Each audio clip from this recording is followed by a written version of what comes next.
Chapter 19. He was lying on something that felt like a camp bed, except that it was higher off the ground and that he was fixed down in some way so that he could not move. Light that seemed stronger than usual was falling on his face. O'Brien was standing at his side, looking down at him intently.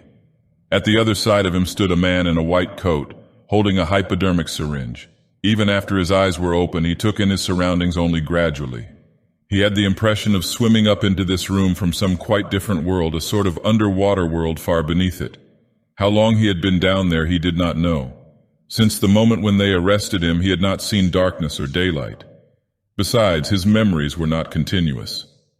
There had been times when consciousness, even the sort of consciousness that one has in sleep, had stopped dead and started again after a blank interval. But whether the intervals were of days or weeks or only seconds, there was no way of knowing. With that first blow on the elbow, the nightmare had started. Later he was to realize that all that then happened was merely a preliminary, a routine interrogation to which nearly all prisoners were subjected. There was a long range of crimes, espionage, sabotage, and the like, to which everyone had to confess as a matter of course. The confession was a formality, though the torture was real. How many times he had been beaten, how long the beatings had continued, he could not remember. Always there were 5 or 6 men in black uniforms at him simultaneously. Sometimes it was fists, sometimes it was truncheons, sometimes it was steel rods, sometimes it was boots. There were times when he rolled about the floor as shameless as an animal, writhing his body this way and that in an endless, hopeless effort to dodge the kicks, and simply inviting more and yet more kicks in his ribs, in his belly, on his elbows, on his shins, in his groin, in his testicles, on the bone at the base of his spine. There were times when it went on until the cruel, wicked, unforgivable thing seemed to him not that the guards continued to beat him, but that he could not force himself into losing consciousness. There were times when his nerves so forsook him that he began shouting for mercy even before the beating began, when the mere sight of a fist drawn back for a blow was enough to make him pour forth a confession of real and imaginary crimes. There were other times when he started out with the resolve of confessing nothing when every word had to be forced out of him between gasps of pain, and there were times when he feebly tried to compromise when he said to himself, "I will confess, but not yet. I must hold out till the pain becomes unbearable. 3 more kicks, 2 more kicks, and then I will tell them what they want." Sometimes he was beaten till he could hardly stand, then flung like a sack of potatoes onto the stone floor of a cell, left to recuperate for a few hours, and then taken out and beaten again. There were also longer periods of recovery. He remembered them dimly because they were spent chiefly in sleep or stupor. He remembered a cell with a plank bed, a sort of shelf sticking out from the wall, and a tin wash basin, and meals of hot soup and bread, and sometimes coffee. He remembered a surly barber arriving to scrape his chin and crop his hair, and businesslike, unsympathetic men in white coats feeling his pulse, tapping his reflexes, turning up his eyelids, running harsh fingers over him in search for broken bones, and shooting needles into his arm to make him sleep. The beatings grew less frequent and became mainly a threat, a horror to which he could be sent back at any moment when his answers were unsatisfactory. His questioners now were not ruffians in black uniforms, but party intellectuals, little rotund men with quick movements and flashing spectacles, who worked on him in relays over periods which lasted, he thought he could not be sure, 10 or 12 hours at a stretch. These other questioners saw to it that he was in constant slight pain, but it was not chiefly pain that they relied on. They slapped his face, wrung his ears, pulled his hair, made him stand on one leg, refused him leave to urinate, shone glaring lights in his face until his eyes ran with water.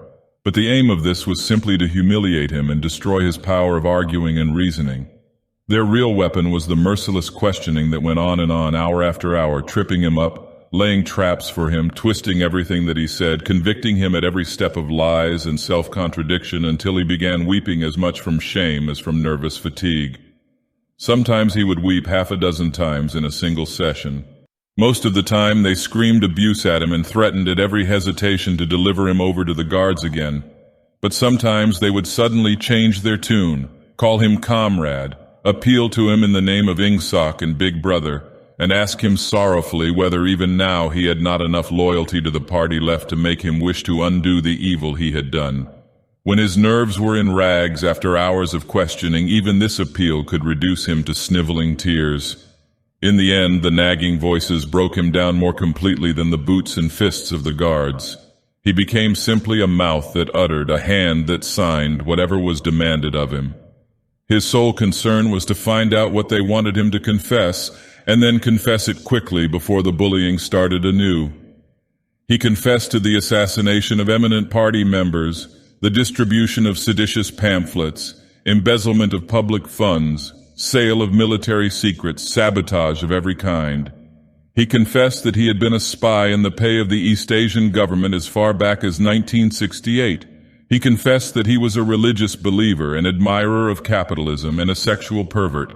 He confessed that he had murdered his wife, although he knew, and his questioners must have known, that his wife was still alive. He confessed that for years he had been in personal touch with Goldstein and had been a member of an underground organization which had included almost every human being he had ever known. It was easier to confess everything and implicate everybody. Besides, in a sense, it was all true. It was true that he had been the enemy of the party, and in the eyes of the party there was no distinction between the thought and the deed. There were also memories of another kind. They stood out in his mind disconnectedly, like pictures with blackness all round them. He was in a cell which might have been either dark or light because he could see nothing except a pair of eyes. Near at hand, some kind of instrument was ticking slowly and regularly. The eyes grew larger and more luminous. Suddenly he floated out of his seat, dived into the eyes, and was swallowed up. He was strapped into a chair surrounded by dials under dazzling lights. A man in a white coat was reading the dials. There was a tramp of heavy boots outside. The door clanged open. The waxed-faced officer marched in, followed by 2 guards. "Room 101, said the officer. The man in the white coat did not turn round. He did not look at Winston either. He was looking only at the dials. He was rolling down a mighty corridor, a kilometer wide, full of glorious golden light, roaring with laughter and shouting out confessions at the top of his voice. He was confessing everything, even the things he had succeeded in holding back under the torture. He was relating the entire history of his life to an audience who knew it already. With him were the guards, the other questioners, the men in white coats, O'Brien, Julia, Mr. Charrington, all rolling down the corridor together and shouting with laughter. Some dreadful thing which had lain embedded in the future had somehow been skipped over and had not happened. Everything was all right. There was no more pain. The last detail of his life was laid bare, understood, forgiven. He was starting up from the plank bed in the half-certainty that he had heard O'Brien's voice. All through his interrogation, although he had never seen him, he had had the feeling that O'Brien was at his elbow, just out of sight. It was O'Brien who was directing everything. It was he who set the guards on to Winston and who prevented them from killing him. It was he who decided when Winston should scream with pain, when he should have a respite, when he should be fed, when he should sleep, when the drugs should be pumped into his arm. It was he who asked the questions and suggested the answers. He was the tormentor, he was the protector, he was the inquisitor, he was the friend. And once, Winston could not remember whether it was in drugged sleep or in normal sleep or even in a moment of wakefulness, a voice murmured in his ear, "Don't worry, Winston, you are in my keeping. For 7 years I have watched over you. Now the turning point has come. I shall save you. I shall make you perfect." He was not sure whether it was O'Brien's voice, but it was the same voice that had said to him, "We shall meet in the place where there is no darkness," in that other dream 7 years ago. He did not remember any ending to his interrogation. There was a period of blackness, and then the cell or room in which he now was had gradually materialized round him. He was almost flat on his back and unable to move. His body was held down at every essential point. Even the back of his head was gripped in some manner. O'Brien was looking down at him gravely and rather sadly. His face, seen from below, looked coarse and worn, with pouches under the eyes and tired lines from nose to chin. He was older than Winston had thought him. He was perhaps 48 or 50. Under his hand there was a dial with a lever on top and figures running round the face. "I told you," said O'Brien, "that if we met again it would be here." "Yes," said Winston. Without any warning except a slight movement of O'Brien's hand, a wave of pain flooded his body. It was a frightening pain because he could not see what was happening, and he had the feeling that some mortal injury was being done to him. He did not know whether the thing was really happening or whether the effect was electrically produced, but his body was being wrenched out of shape. The joints were being slowly torn apart. Although the pain had brought the sweat out on his forehead, the worst of all was the fear that his backbone was about to snap. He set his teeth and breathed hard through his nose, trying to keep silent as long as possible. "You are afraid," said O'Brien, watching his face, "that in another moment something is going to break. Your especial fear is that it will be your backbone. You have a vivid mental picture of the vertebrae snapping apart and the spinal fluid dripping out of them. That is what you are thinking, is it not, Winston?" Winston did not answer. O'Brien drew back the lever on the dial. The wave of pain receded almost as quickly as it had come. "That was 40, said O'Brien. "You can see that the numbers on this dial run up to 100. Will you please remember throughout our conversation that I have it in my power to inflict pain on you at any moment and to whatever degree I choose? If you tell me any lies or attempt to prevaricate in any way or even fall below your usual level of intelligence, you will cry out with pain instantly. Do you understand that?" "Yes," said Winston. O'Brien's manner became less severe. He resettled his spectacles thoughtfully and took a pace or two up and down. When he spoke, his voice was gentle and patient. He had the air of a doctor, a teacher, even a priest, anxious to explain and persuade rather than to punish. "I am taking trouble with you, Winston," he said, "because you are worth trouble. You know perfectly well what is the matter with you. You have known it for years, though you have fought against the knowledge. You are mentally deranged. You suffer from a defective memory. You are unable to remember real events, and you persuade yourself that you remember other events which never happened. Fortunately, it is curable. You have never cured yourself of it because you did not choose to. There was a small effort of the will that you were not ready to make. Even now I am well aware you are clinging to your disease under the impression that it is a virtue. Now we will take an example. At this moment, which power is Oceania at war with? When I was arrested, Oceania was at war with Eastasia. With Eastasia, good. And Oceania has always been at war with Eastasia, has it not? Winston drew in his breath. He opened his mouth to speak and then did not speak. He could not take his eyes away from the dial.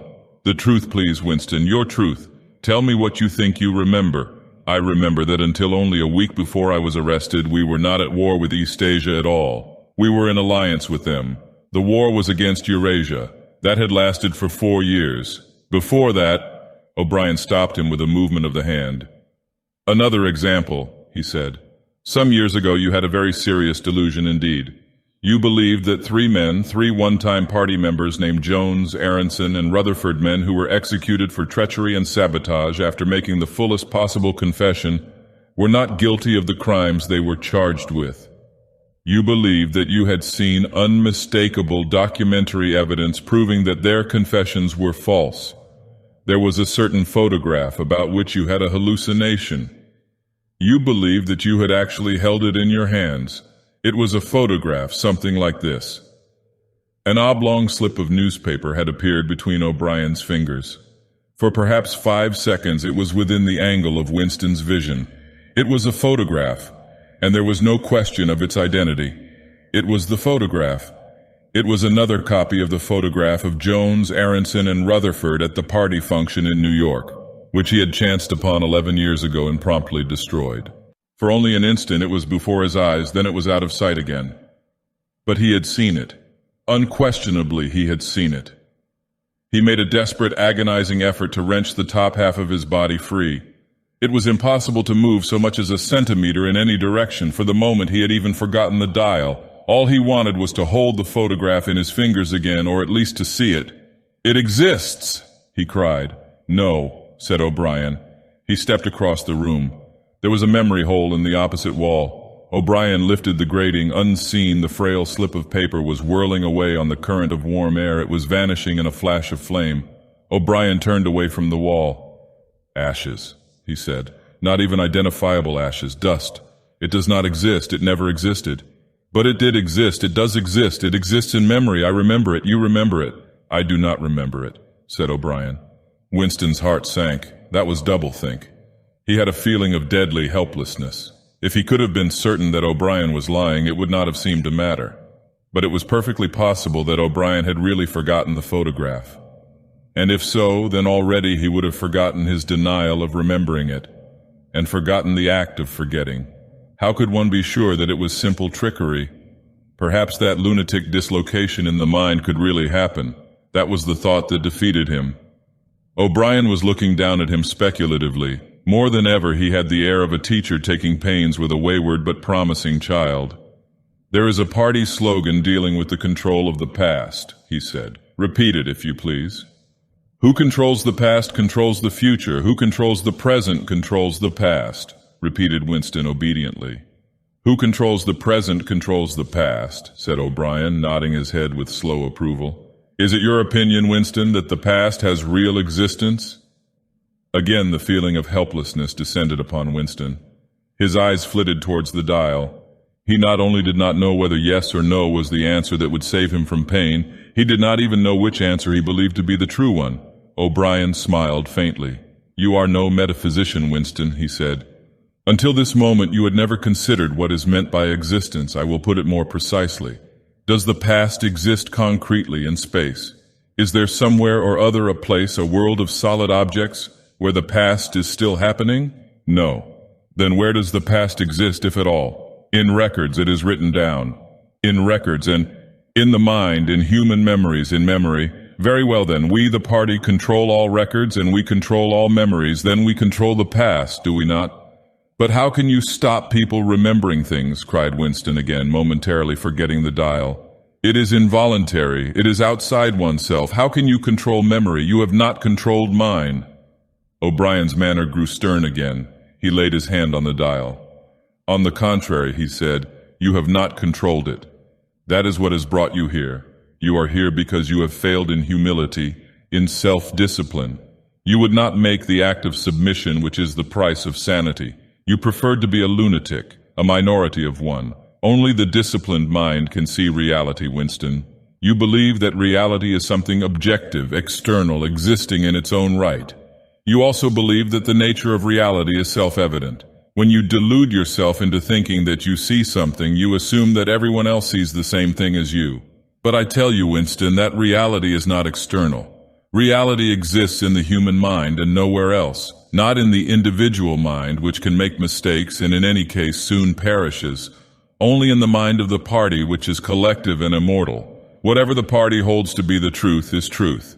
It is impossible to see reality except by looking through the eyes of the party. That is the fact that you have got to relearn, Winston. It needs an act of self-destruction, an effort of the will. You must humble yourself before you can become sane." He paused for a few moments as though to allow what he had been saying to sink in. "Do you remember," he went on, "writing in your diary, 'Freedom is the freedom to say that 2 + 2 make 4'? "Yes," said Winston. O'Brien held up his left hand, its back towards Winston, with the thumb hidden and the 4 fingers extended. "How many fingers am I holding up, Winston?" 4.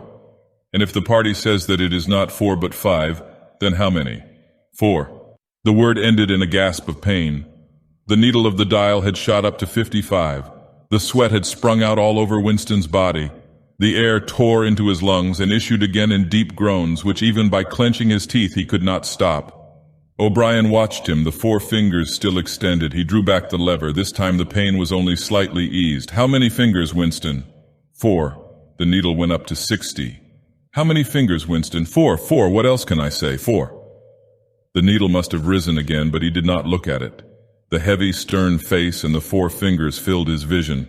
The fingers stood up before his eyes like pillars, enormous, blurry, and seeming to vibrate, but unmistakably 4. "How many fingers, Winston?" 4. Stop it, stop it. How can you go on?" 4. 4. How many fingers, Winston?" 5. 5. 5. "No, Winston, that is no use. You are lying. You still think there are 4. How many fingers, please?" 4. 5. 4. Anything you like, only stop it. Stop the pain." Abruptly, he was sitting up with O'Brien's arm round his shoulders. He had perhaps lost consciousness for a few seconds. The bonds that had held his body down were loosened. He felt very cold. He was shaking uncontrollably. His teeth were chattering. The tears were rolling down his cheeks. For a moment he clung to O'Brien like a baby, curiously comforted by the heavy arm round his shoulders.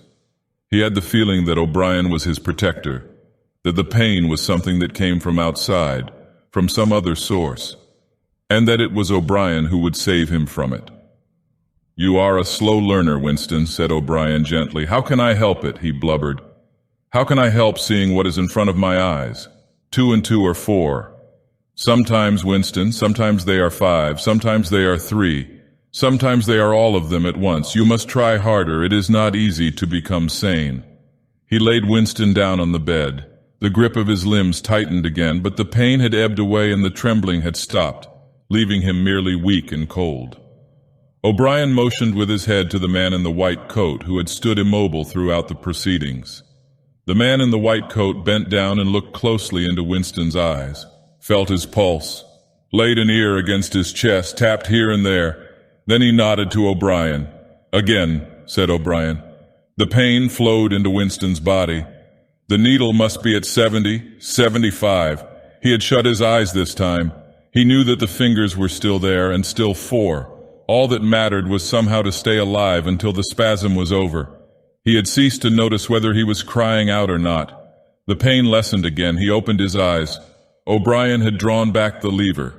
"How many fingers, Winston?" 4. "I suppose there are 4. I would see 5 if I could. I am trying to see 5. Which do you wish, to persuade me that you see 5, or really to see them?" "Really to see them."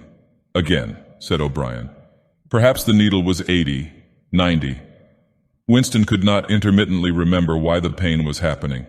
Behind his screwed-up eyelids, a forest of fingers seemed to be moving in a sort of dance, weaving in and out, disappearing behind one another and reappearing again. He was trying to count them. He could not remember why.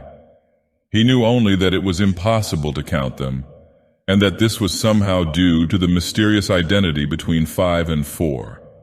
The pain died down again. When he opened his eyes, it was to find that he was still seeing the same thing.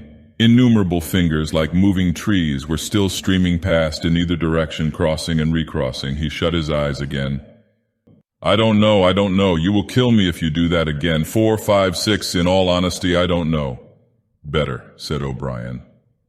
A needle slid into Winston's arm. Almost in the same instant, a blissful healing warmth spread all through his body. The pain was already half forgotten. He opened his eyes and looked up gratefully at O'Brien. At sight of the heavy-lined face, so ugly and so intelligent, his heart seemed to turn over. If he could have moved, he would have stretched out a hand and laid it on O'Brien's arm. He had never loved him so deeply as at this moment, and not merely because he had stopped the pain. The old feeling that at bottom it did not matter whether O'Brien was a friend or an enemy had come back. O'Brien was a person who could be talked to. Perhaps one did not want to be loved so much as to be understood. O'Brien had tortured him to the edge of lunacy, and in a little while it was certain he would send him to his death. It made no difference. In some sense that went deeper than friendship, they were intimates. Somewhere or other, although the actual words might never be spoken, there was a place where they could meet and talk. O'Brien was looking down at him with an expression which suggested that the same thought might be in his own mind. When he spoke, it was in an easy, conversational tone. "Do you know where you are, Winston?" he said. "I don't know. I can guess. In the Ministry of Love." "Do you know how long you have been here?" "I don't know. Days, weeks, months. I think it is months." "And why do you imagine that we bring people to this place?" "To make them confess." "No, that is not the reason. Try again." "To punish them." "No!" exclaimed O'Brien. His voice had changed extraordinarily, and his face had suddenly become both stern and animated. "No, not merely to extract your confession, not to punish you. Shall I tell you why we have brought you here? To cure you? To make you sane? Will you understand, Winston, that no one whom we bring to this place ever leaves our hands uncured? We are not interested in those stupid crimes that you have committed. The party is not interested in the overt act. The thought is all we care about. We do not merely destroy our enemies, we change them. Do you understand what I mean by that?" He was bending over Winston. His face looked enormous because of its nearness, and hideously ugly because it was seen from below. Moreover, it was filled with a sort of exaltation, a lunatic intensity. Again Winston's heart shrank. If it had been possible, he would have cowered deeper into the bed. He felt certain that O'Brien was about to twist the dial out of sheer wantonness. At this moment, however, O'Brien turned away. He took a pace or two up and down, then he continued less vehemently. "The first thing for you to understand is that in this place there are no martyrdoms. You have read of the religious persecutions of the past.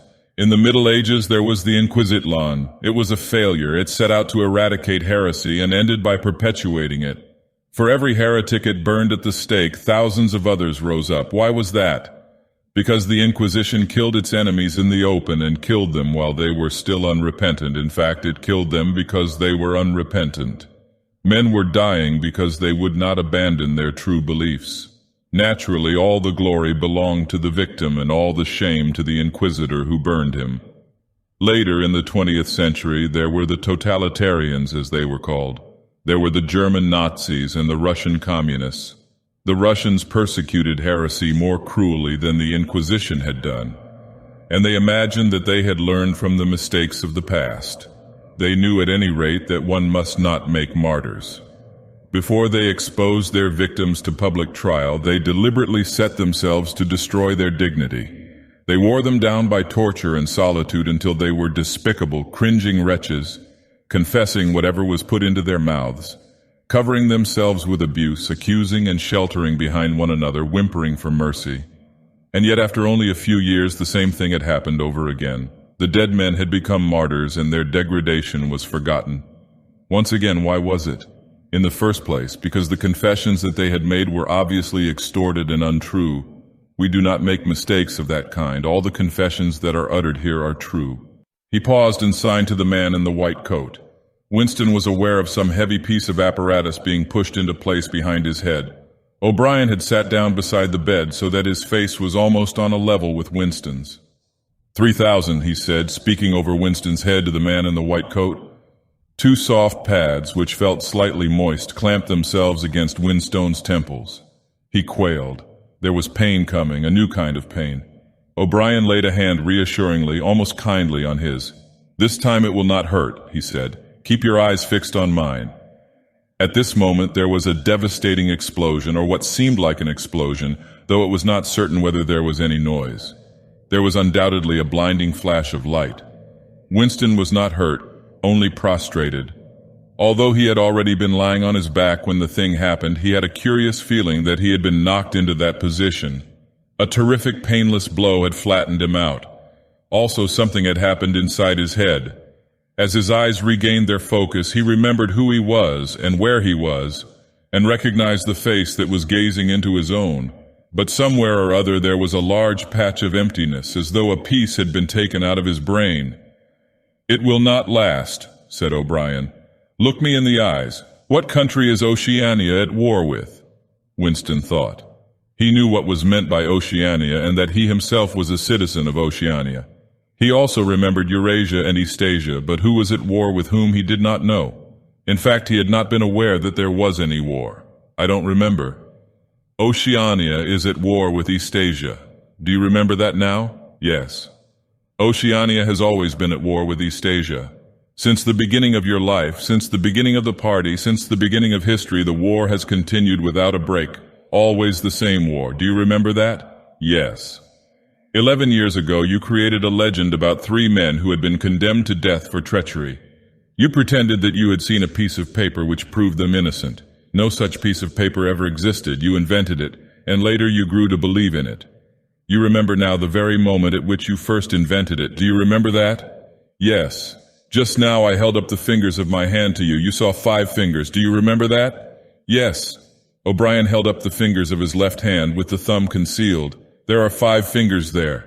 Do you see 5 fingers?" "Yes." And he did see them for a fleeting instant before the scenery of his mind changed. He saw 5 fingers and there was no deformity. Then everything was normal again, and the old fear, the hatred and the bewilderment came crowding back again. But there had been a moment, he did not know how long, 30 seconds perhaps, of luminous certainty, when each new suggestion of O'Brien's had filled up a patch of emptiness and become absolute truth, and when 2 and 2 could have been 3 as easily as 5 if that were what was needed. It had faded, but before O'Brien had dropped his hand. But though he could not recapture it, He could remember it as one remembers a vivid experience at some period of one's life when one was in effect a different person. "You see now," said O'Brien, "that it is at any rate possible." "Yes," said Winston. O'Brien stood up with a satisfied air. Over to his left, Winston saw the man in the white coat break an ampule and draw back the plunger of a syringe. O'Brien turned to Winston with a smile. In almost the old manner, he resettled his spectacles on his nose. "Do you remember writing in your diary," he said, "that it did not matter whether I was a friend or an enemy, since I was at least a person who understood you and could be talked to? You were right. I enjoy talking to you. Your mind appeals to me. It resembles my own mind, except that you happen to be insane. Before we bring the session to an end, you can ask me a few questions if you choose. Any question I like? Anything." He saw that Winston's eyes were upon the dial. "It is switched off. What is your first question?" "What have you done with Julia?" said Winston. O'Brien smiled again. "She betrayed you, Winston, immediately, unreservedly. I have seldom seen anyone come over to us so promptly. You would hardly recognize her if you saw her.